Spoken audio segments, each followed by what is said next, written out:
Hello, this is Mr. Wolff, and we are continuing to read Blood on the River, Jamestown 1607 by Elisa Carbone, and we are on to chapter 18.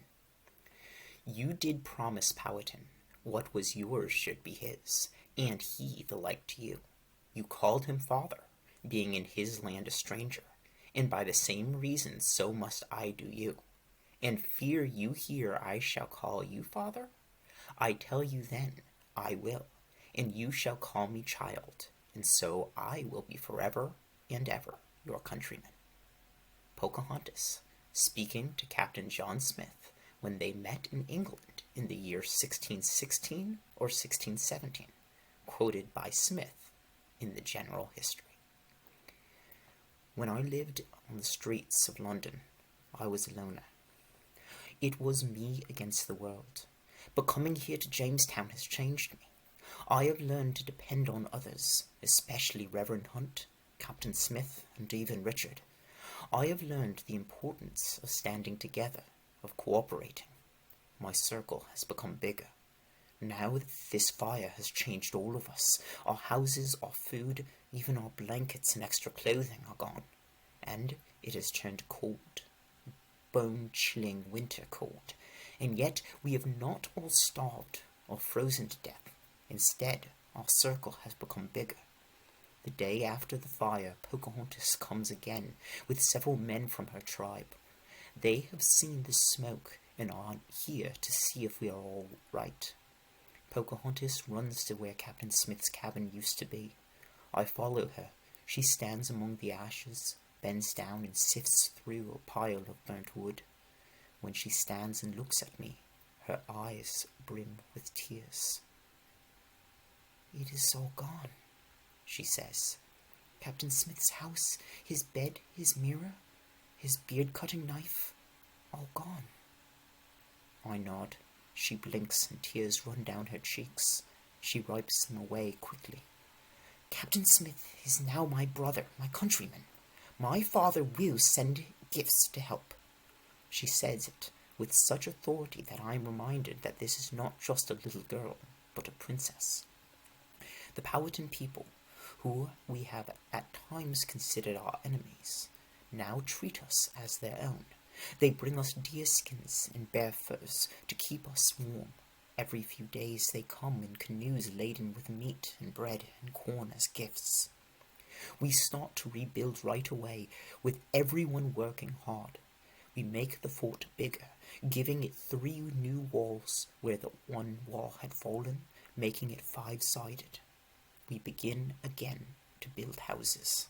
January stretches into February, and it turns even colder. The night air sucks the warmth from our bones as we try to sleep in tents made from the ship's sails. Without the skins and furs from the Powhatans, we would all freeze. As it is, we sometimes wake in the morning to find one of our men, the oldest, weakest, and sickest among us, frozen in his bed, and once again digging graves is part of my regular chores. We make a very interesting trade. We send Thomas Savage to Werowocomoco to live, and Chief Powhatan sends us his servant boy, Namontek, to live with us. Our circle widens even more, and I think it is a good way to live. We are standing on many legs now, together with the Powhatans. I think of the centipedes that used to crawl over my bed last summer, and think we are like them with so many legs. A centipede does not topple in a storm. Namontek, our new tent-mate, is 14 years old, or 14 returns of the leaf, as he puts it.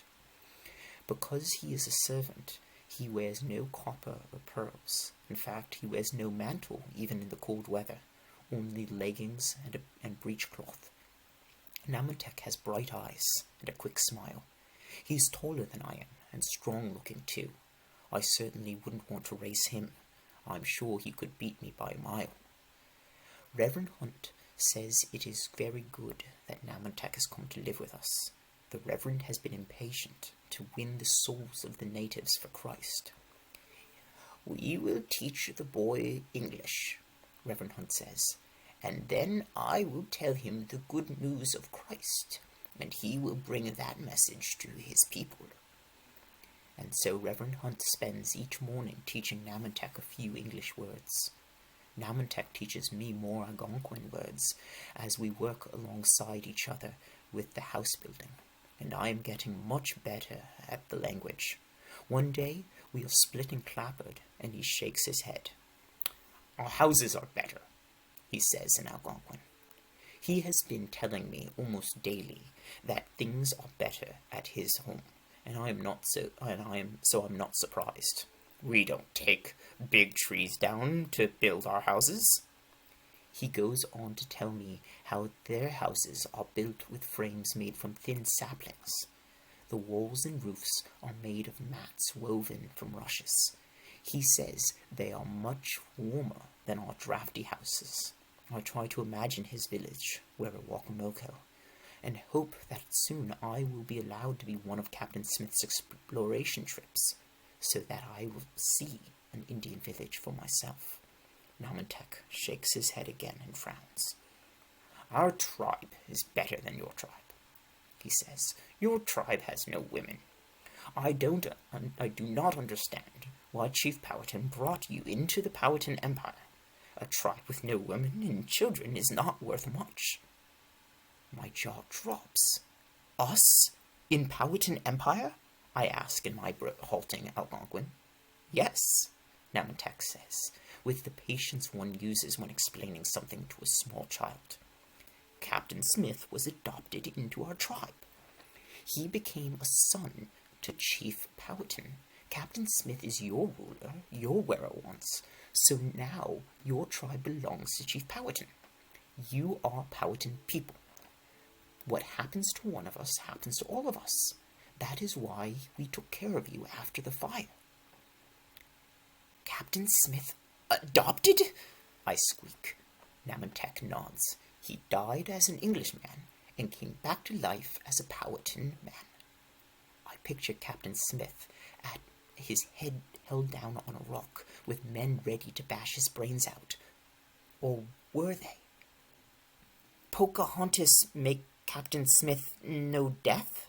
I struggle to find the words to ask my question. Yes, Namantek says, grinning. I am relieved. So they really did almost kill Captain Smith. But then Namantek adds, "Pocahontas was perfect at the ceremony. Chief Powhatan chose her to save Captain Smith, because she is his favorite among all his daughters." I bury my face in my hands. It was theater, a ritual. They were acting out death and rebirth, and Pocahontas was part of an act. Namantek asks me what is wrong, why I am holding my head in my hands. I tell him I am just tired. Now it all makes sense. The gifts of food and animal furs, the sudden peace between us. Chief Powhatan is taking care of us because he considers us one of his tribes. If it were just me, I would be very happy with the arrangement. It means survival and peace. It means an end to the bloodshed between our settlers and the Powhatans. But I know these gentlemen, and I know they have no interest in being subjects to a man they consider to be a lowly savage. I also know that President Ratcliffe would be quite surprised to find out that Chief Powhatan thinks Captain Smith is our real ruler. My hope is that, with no one to explain it to them, the gentleman simply won't find out that Powhatan now considers us his subjects. By spring, we have dug a well for clean, fresh water. We have also built enough houses for everyone and a new church for Reverend Hunt to hold our daily services in. Captain Newport's ship is again loaded with rocks that we hope contain gold. I have not totally given up on my dream of riches from this new world, but those hopes have certainly dimmed. The ship also carries 3 new passengers. Master Wingfield and Master Archer are being sent back to England in dishonor, and Namantek is going to England so he can come back and tell Chief Powhatan all about it. Namantek shows me a stick Chief Powhatan has given him. I will count the people and make marks on the stick, he says. I will be able to tell Chief Powhatan how many people there are in your land. I laugh, remembering the teeming streets of London, with carriages and horses, and people and hogs all vying for space on the cobblestone. I think of Namantek walking along the docks, the same docks I left so many months ago, and seeing our world for the first time. I wonder what he will think of St. Paul's Church, with its pinnacles and towers rising high as Virginia trees, or the rows and rows of wattle and daub houses, with gangs of dirty children playing out front. How the English will stare at him, with his deerskin breechcloth and bare chest. I think he will need many, many sticks to count all the people in England, but I don't tell him so. I say goodbye and wish him a safe voyage. The summer of 1608 is much better than the summer of 1607. We now have fresh water from our well, houses for everyone instead of tents, and peace with the natives. Captain Smith continues our trading, so food is plentiful. Still, sickness comes upon us. We now call it the summer sickness, and many of our men are too weak to work. There are the usual conjectures about what it can be, the usual suspicion that there is a Spanish spy among us who is slipping ratsbane into our food and drink, but Reverend Hunt says he thinks it has something to do with the mosquitoes. We get sick as soon as they start to buzz and bite. One day, while Captain Smith is away on an exploration trip up the river, President Ratcliffe makes a decision that costs him his presidency. He decides he wants a large house in the woods, a house befitting a president, and that the lot of us hot, itchy, feverish men and boys will build it for him. He forces us to work with the threat of whipping if we refuse. By the time Captain Smith returns a week later and finds out what's going on, we are angry as a nest of hornets. "He's worse than Wingfield," Henry shouts. "He's been eating more than his share of the food and lying idle while we sweat and faint in the heat," Nathaniel complains. "He's unfit to be president," John Leyden declares. There's more angry discussion, and by the end of the day it is decided. Captain Ratcliffe will no longer be our president. He will be sent back to England with our next supply ship. Then the debate begins about who should be our new president. It must be a man who cares about the whole colony, not just himself and a few friends. We want someone who is fair and willing to do his work, his share of the work, not sit idle giving orders. They want someone who has been here since the beginning, who knows about how to survive in Virginia. When they make their choice, I am amazed and proud. Captain John Smith will be our new president. And that is the end of chapter 18.